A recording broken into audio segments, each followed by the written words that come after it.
Olá pessoal, eu sou o Samuel Leite e essa é mais uma edição especial do Transformação Digital CBN. As buscas por delivery do Google cresceram mais de 400% em 2020, assim como pesquisas por como fazer comida em casa tiveram aumento de 110% na plataforma. No entanto, itens de bens de consumo não essenciais nas categorias de moda, acessório e beleza apresentaram queda na procura. Isso foi um impacto direto da perda aquisitiva de 64% da população no segundo semestre de 2020, em função do agravamento da crise financeira, segundo uma pesquisa do Centro de Estudos em Finanças da Fundação Getúlio Vargas. E para falar sobre as mudanças nos hábitos na pandemia, consumo colaborativo e o futuro do comércio, eu convidei a doutora Elaine Jacob, que é doutora e mestre em Antropologia do Consumo, pós-graduada em Estudos Populacionais e Pesquisas Sociais e colunista da revista Varejo S.A. e Consumidor Moderno, além de pesquisadora. Doutora Elaine, quais foram as principais mudanças percebidas desde o começo da pandemia do Covid-19?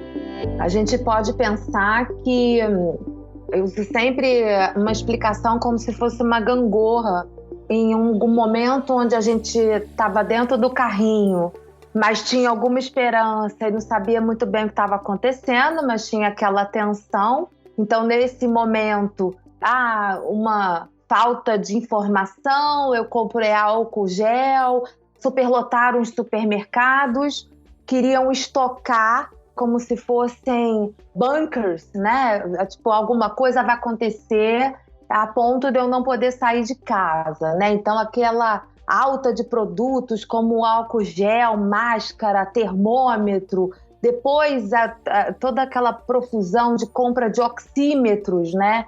E as pessoas preocupadas com esse abastecimento e não pensando no coleguinha, né? A ponto, por exemplo, do próprio governo ter que colocar um preço, um teto para álcool gel, para papel higiênico, itens de higiene, porque muita gente estava realmente se valendo desse medo e dessa procura.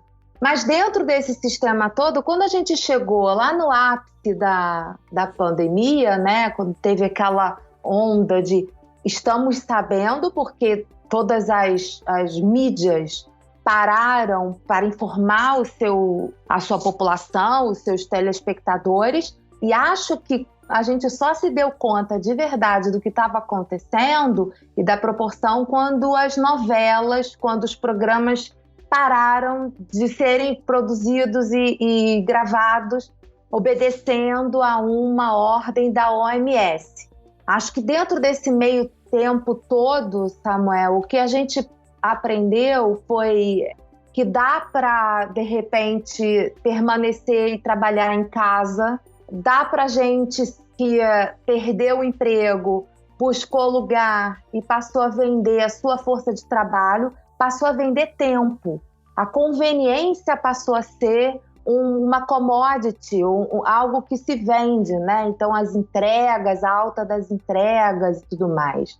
A gente também viu no campo da educação as escolas particulares e principalmente as públicas muito perdidas e continuam perdidas porque a gente não estava preparado nem para lidar com a questão tecnológica e muito menos com a questão programática, né? De como, de repente, esse professor tinha que virar quase um youtuber a ponto de deixá-los com burnout, a ponto de deixá-los sobrecarregados e mais, né? Deles serem fonte de acusação tanto da diretoria quanto dos pais, que se viram desesperados, porque até então eles conheciam seus filhos como os filhos, mas não como estudantes. Então, encarar essa realidade com crianças dentro de casa, você tendo que produzir dentro desse âmbito todo, não dá para a gente sair de um tema que é muito importante, que é a saúde mental. E aí, dentro dessa questão, muito promovida por eu tenho medo de ser mandada embora, eu não estou acostumado com essa dinâmica de trabalhar em casa, Eu não paro para a hora de almoçar, porque marcam reuniões seguidas. Ao mesmo tempo, as pessoas entram num looping de produção e de performance. Eu preciso performar, muito imbuído também por um medo e até, eu acredito, até para encarar os seus próprios filhos. Eu estou na reunião, eu não posso ser incomodada, então alguém... E aí a gente tem uma percepção de como a economia do cuidado ela é tão desigual na nossa sociedade. E aí, quando eu falo economia do cuidado, eu estou falando de o valor da babá, o valor da empregada doméstica. A gente pode parar para pensar em quem cuida de quem cuida, né? Quem são essas pessoas que até então eram invisibilizadas, porque a gente estava andando numa engrenagem onde essa economia do cuidado ela não era percebida, ela não era vista com a importância que ela tem. Porque para eu trabalhar em paz, alguém está cuidando dos meus filhos, alguém está cuidando do meu pet, alguém está cuidando, está fazendo as coisas acontecerem. A gente está vendo agora uma crise financeira muito grande, então a alta de alimentos está assolando a fome no país. Eu vi uns números absurdos, assim, que a gente voltou 3 casinhas no sentido de pobreza, né? Então, nós estamos 3 vezes mais pobres e, ao mesmo tempo, a gente tem que lidar com um governo que está desgovernado, onde há um sucateamento do SUS, há sempre uma dúvida quanto à capacidade dos nossos cientistas e há também um questionamento se esse cientista, de fato, ele é legítimo, se o doutorado dele, se a produção dele, como ele vem com notícias muito drásticas, né, com notícias nada boas de se ouvir, ele é questionado, porque há também um negacionismo para me trazer um pouco de conforto. E aí a gente está vendo também um país que agoniza no sentido dessa saúde mental no campo da diversão, né? Porque chega uma hora que, de fato, a gente precisa se movimentar, encontrar pessoas. Nós somos seres sociáveis, né?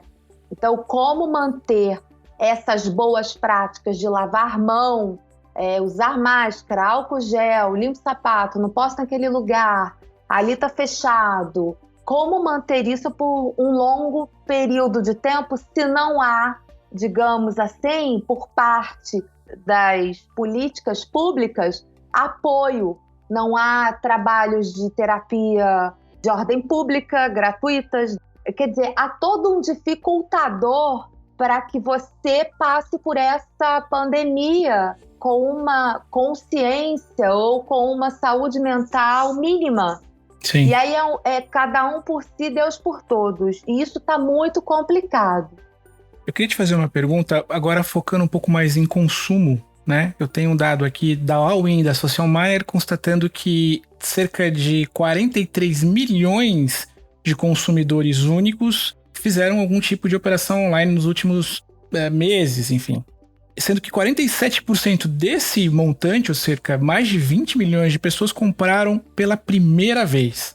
Como é que é o perfil desse novo público, né? Como é que a gente consegue perceber esse imenso, esse exército de novos consumidores, digamos assim, que agora vão também realizar suas compras online? Eles estão preparados? O mercado está preparado para receber essas pessoas? Então, vamos lá. Antes da pandemia, a gente já tinha um número da Febraban, e para mim era um número bastante assustador, que 60% do nosso país era desbancarizado. Sim. Quando não desbancarizado, era subbancarizado. Ele tinha uma conta em banco, ele ia lá, sacava o dinheiro dele do salário todo e resolvia a vida dele toda com dinheiro. Quando a gente está falando de comércios online, e esse aumento absurdo, né, que você traz esse número para aqui, para nossa conversa, é porque as pessoas se viram na obrigação mesmo de realizar essa transação. Muitas dessas pessoas eram pessoas idosas, por exemplo. Os idosos passaram a ser um contingente que os filhos, ou, por exemplo, em camadas médias, o porteiro ou a empregada, alguém mais jovem passou a ensiná-los. Além do que, com o pagamento do auxílio emergencial que foi realizado através de bancos digitais, muita gente também teve que aprender na marra como é que funcionava. E a gente viu, pelo tamanho das filas, né, assustadoras, onde não era respeitado ou não era organizado o distanciamento adequado de uma pessoa para outra, as pessoas estavam todas confusas, desesperadas, precisavam daquele dinheiro para comer, mas o aplicativo não funcionava ou não estava, digamos assim, ele não tinha uma performance simétrica ao que o banco dizia. Então, muita gente ia lá, pegava o código lá para poder sacar o dinheiro, chegava no caixa, já tinha um outro código. Quer dizer, trazia mais confusão ainda a esse analfabetismo digital que a gente tem no Brasil e que a gente acreditava não ter. Porque é muito diferente eu usar um celular para entrar numa rede social, no WhatsApp, para eu entrar no Facebook, para eu brincar de joguinho, e eu usar esse mesmo aparelho para resolver algo que, por exemplo, mexe com um tema que é tabu na nossa sociedade, que é o dinheiro, que é a compra, que é o pagamento.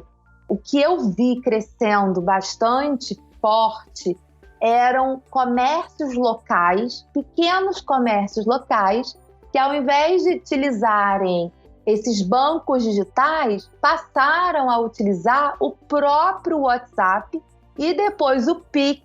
O Pix está bombando nas periferias, o Pix está bombando nas favelas, porque através da compra online, simplesmente você manda uma mensagem para o mercadinho local, ele diz o que tem, ele faz a sua compra, então ele não precisa de um atravessador, como, por exemplo, o Mercado Livre, como o Rappi, como o iFood. Mas, ao mesmo tempo, o próprio Rappi, o próprio iFood, o Mercado Livre também tem feito um esforço de facilitação de entendimento desse manuseio. Mas ainda está muito longe. A gente está lidando com um país de dimensões continentais. E aí, como acontece a entrega e o valor da entrega, por exemplo, se eu vou comprar algo de extrema necessidade, vamos imaginar um novo celular, né? Comprei um novo celular pelo Mercado Livre. Às vezes, o valor do frete é a metade do valor do celular. E eu estou falando de celulares mais baratos. Então, como fazer com que essas pessoas criem confiança 100% nessa compra digital? Tem que haver um esforço, tanto governamental quanto do mercado de empresas privadas, em trabalhar logística, em trabalhar, por exemplo, resposta ao consumidor. As pessoas não gostam de serem respondidas por robôs e, normalmente, quando a gente faz uma compra, a gente entra para reclamar, para perguntar, é um robô que te responde no WhatsApp. As respostas são vagas, porque aperte o 1 se você aperte o 2. Então, isso, eu quero falar com a pessoa, né? Então, quem é a pessoa? Por sua vez, esse crescimento, a gente vê que não tem gente treinada, mão de obra qualificada para lidar com esse crescimento que aconteceu de forma extremamente rápida e, ao mesmo tempo, como treinar as pessoas se nós temos vários problemas relacionados à contaminação e muitos protocolos biológicos para lidar. Eu acho que a mensagem é que, nesse tema, mais uma metáfora, é como se a gente estivesse dentro de um vagão de trem, a máquina está toda, então tem necessidade de compra, tem uma vontade, né, de adquirir, Mas, ao mesmo tempo, nós, quanto consumidores, estamos em diferentes tipos de vagão. Então, aqueles que têm um acesso, estão nas capitais, têm acesso à internet, né, contínua, de boa qualidade, a gente está sentado num vagão super confortável, conversando, agindo a vida, fazendo home office e descobrindo sites e vamos apoiar o produtor local. Mas quando a gente vai para outros vagões, quanto mais a gente se afasta desse centro de poder, de calor, de produção, mais esse vagão fica sem banco para sentar, mais esse vagão as pessoas se sentem jogadas porque a curva, e aí o meu produto não chega com quem eu reclamo. Então, toda essa parte de atendimento ao consumidor e colocar o consumidor no centro do processo, ela é bastante precária ainda. A gente vive essa realidade, essa dura realidade. Nos seus estudos recentes, né, você desenvolveu um trabalho bastante interessante sobre consumo colaborativo das favelas brasileiras, né, que é uma coisa que está bastante à frente de alguns movimentos que a gente conhece, inclusive. Como é que funciona o consumo colaborativo nas favelas? O que acontece é o seguinte, isso não é novo. O mais bacana de descobrir, de ver essa questão das economias de compartilhamento e o consumo colaborativo foi ver que não é algo novo. Não é algo que, agora, porque nós somos conscientes, e agora, porque a Dinamarca faz, então vamos fazer. Não. Muito pelo contrário.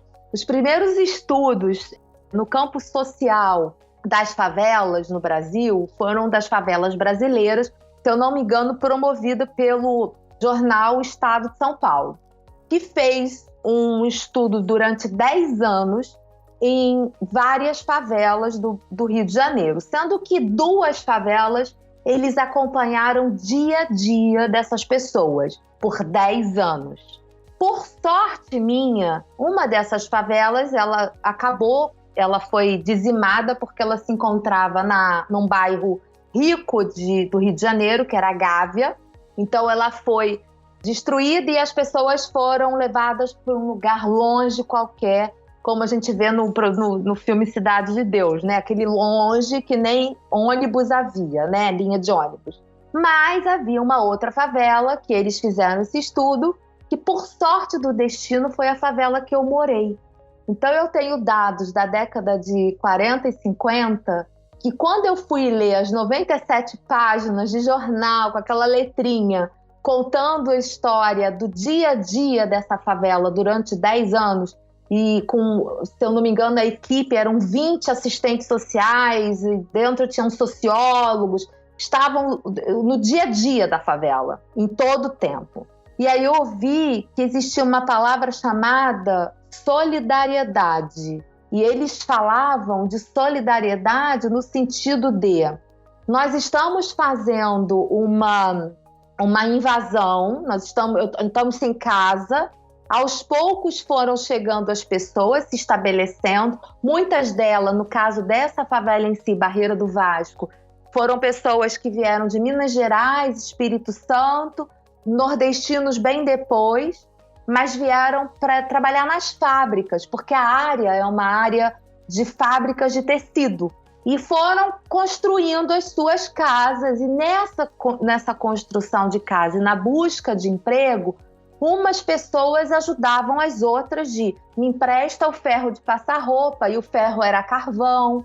Aí tinha uma bica d'água e tinha depois, muito mais tarde, um medidor de energia elétrica. Então, por um período, as pessoas tinham energia elétrica e tinha um morador que cuidava desse medidor para light, né, na época, já light. Mas que as pessoas começaram a ter luz elétrica nas ruas.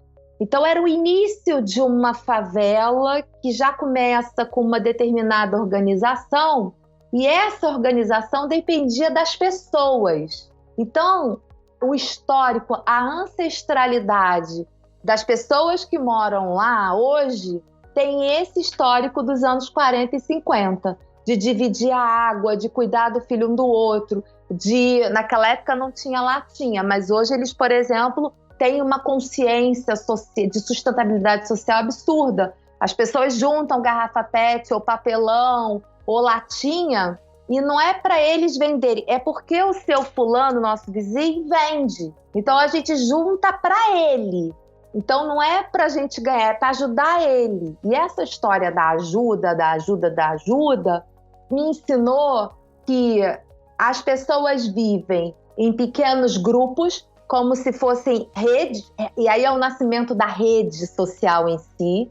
A rede social não surge com a internet, ela surge quando a humanidade surge. Dentro desse aspecto, eram 8 a 10 famílias que moram próximas, uma acaba batizando o filho da outra, ou em alguma medida um casa com o filho do outro, e são vários núcleos onde as pessoas se organizam em festas, em doações, e é uma coisa, Samuel, que não é dita, simplesmente é assim. E vai ter aniversário do Samuel? Vai.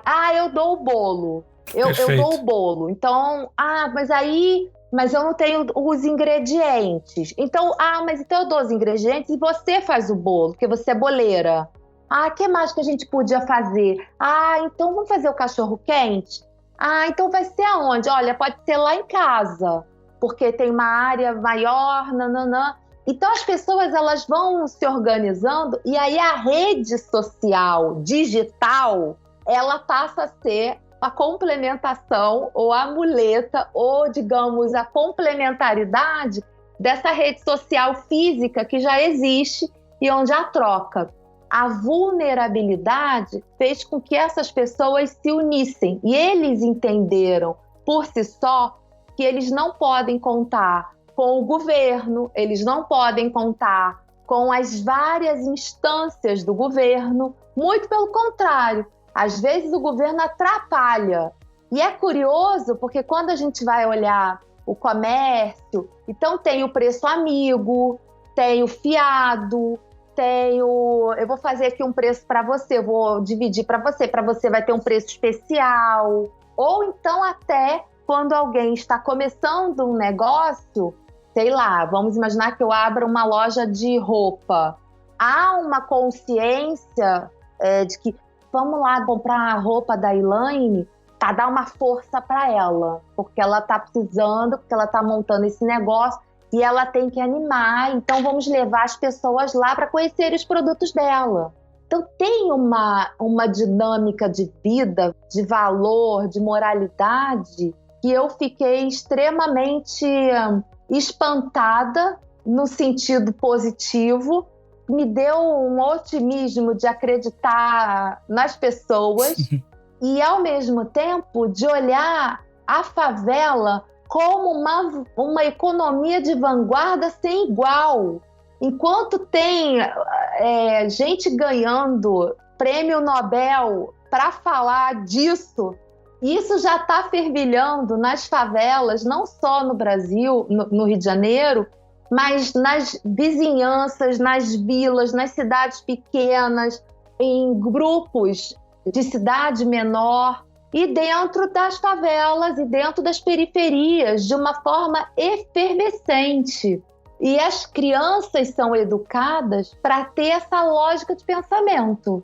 Então, assim, se eu tenho um freezer, aí você, por exemplo, a sua esposa faz salgadinho para fora. Então, houve uma promoção no supermercado de peito de frango e a sua esposa faz, por exemplo, coxinha. Então, a sua esposa, você, em algum momento, chega para mim e fala: Elaine, me empresta uma gaveta do seu freezer? O seu freezer está lotado? Perfeito. Não, me empresta uma gaveta do seu freezer? Então eu vi coisas sendo emprestadas, serviços sendo compartilhados, a reza, até no campo, quando você vai para o campo do sobrenatural, eu lidava muito com uma rezadeira, tá até no meu Instagram, eu falo dela, da importância da reza, e a Dona Eunice tinha 28 afilhados. Uau. Então, a Dona Eunice, ela era uma pensionista que se preocupava, lembrava, tinha uma lista dos aniversários dos afilhados, o que ela dava para as pessoas dentro desse núcleo da intimidade, dessa economia íntima, era a reza, era o apoio, era a palavra, era a terapia que as pessoas tinham acesso. Então, quando a gente vai olhar a dinâmica desse consumo colaborativo, ele está até no campo do sobrenatural. Da fé, perfeito. Da fé. E foi muito interessante, porque eles nunca tiveram essa consciência. E o meu start, assim, meu insight, assim, porque, lógico, a minha visão era de uma pessoa de fora, que teve uma vida de subúrbio, mas que, enfim, entrou numa faculdade e estudava antropologia e estava fazendo doutorado, né? A gente tem aí um abismo intelectual grande. Mas era curioso, porque o tempo inteiro eu dava com os pés, toda hora eu levava uma rasteira deles. Toda hora. A ponto de, um belo dia, eu vi as crianças, onde eu morava, tinha um larguinho, e as crianças, tudo acontecia ali. A gente via a Copa ali, botava a televisão. Um belo dia eu acordei com gente passando pintura no meu muro e no portão da casa que eu aluguei, botando estrelinha da bandeira nacional. E aí toda sexta-feira sempre tinha um refresco de pozinho, que era feito para as crianças, cachorro quente ou pipoca colocada num copo de plástico maior. Aí eu cheguei para a Vânia, que era presidente da Associação de Moradores, e era essa pessoa que organizava a criançada, as brincadeiras e tudo mais. Eu cheguei, porque ela chegava toda sexta-feira e falava para a filha dela mais velha: Fafá, vai lá na casa da Silva e pega a pipoqueira. E é uma pipoqueira comum, de alumínio, sabe? Vânia gastava dinheiro botando unha postiça, Vânia fazia o cabelo, trançar. Quer dizer, não era uma questão de necessidade econômica. Vânia tinha grana para comprar quantas pipoqueiras ela quisesse. Mas eu perguntei: Vaninha, é engraçado, toda sexta-feira eu tô aqui há anos, eu tô sentada aqui na sua cozinha e você manda Fafá ir lá buscar a pipoqueira na casa da Silvia. Por que você não compra a sua pipoqueira? E aí ela olha para mim e aí me dá uma lição de moral da minha vida. Ela fala assim: Laine, dá uma olhada na minha casa. Casa de favela é pequena. Se tudo que eu precisar eu comprar, quem vai morar na minha casa são as coisas e não as pessoas. Perfeito. Samuel, mas foi um tapa na minha cara de uma dimensão, de uma ordem, que aí eu comecei a fazer um mapeamento de tudo que era emprestável e tudo aquilo que não era emprestável. E aí, até na época da minha defesa de tese, tinha um professor, classe média, e ele falou: nossa, eu fiquei assim muito curioso, porque é o bem comum, né? Então, um bem comum, o que é algo da privacidade, o que não é do campo do privado? Porque aí a gente fica pensando o que é o bem comum. Aí uma pessoa da favela que estava na minha defesa levanta e fala: tudo é possível de ser emprestado se uma pessoa está precisando. Aí ele disse: mas e a escova de dente? Aí a pessoa da plateia, falei: não tem problema, a gente ferve com água depois. Perfeito. Então tudo está ligado, porque as pessoas, elas já passaram por isso, ou elas olham para o futuro numa dinâmica de que hoje é aquela pessoa que está precisando, mas amanhã pode ser eu. Então há uma espécie de economia da dádiva, de dar, receber, retribuir. Então, quando você aceita pertencer a essa rede, você está nessa condição e pagar o preço, que é altíssimo, de você estar à disposição das necessidades daquele grupo. E aí as pessoas sempre me perguntam: mas e quando você não pode ajudar?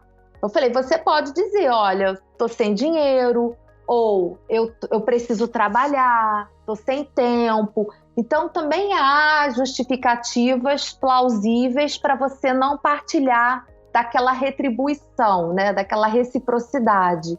mas as pessoas normalmente não fogem da raia e é incrível. Eu testei a rede várias vezes, porque eu falei, não, isso é coisa da minha cabeça, não pode ser assim. Então, por exemplo, a ponto de eu ter passado por uma cirurgia, e aí eu mandei a mesma mensagem de WhatsApp para 10 amigos íntimos e 10 pessoas do grupo da favela. Adivinha quem respondeu que poderia cuidar de mim? O pessoal da comunidade, da favela. Sim, a ponto de dizer, sai do hospital e já vem para cá. Não vai para sua casa em Niterói, porque eu mantinha minha casa em Niterói, porque eu tinha uns gatos, um monte de livro, quer dizer, eu tinha uma estrutura que não cabia na minha casa na favela. Eu morava num quarto, quer dizer, eu morava num cômodo com banheiro. Aí eu lembro que me ligavam e dizia, e aí como tá? Eu falei, aqui eu tô esperando a minha amiga chegar porque ela vai fazer uma sopa. Tá vendo? Se tivesse aqui, a sopa já estava pronta. Então até esse não acreditar que isso é possível vem muito desse lugar de onde eu vim, onde o individualismo, onde o pensamento do não comum foi muito valorizado e está arraigado em mim.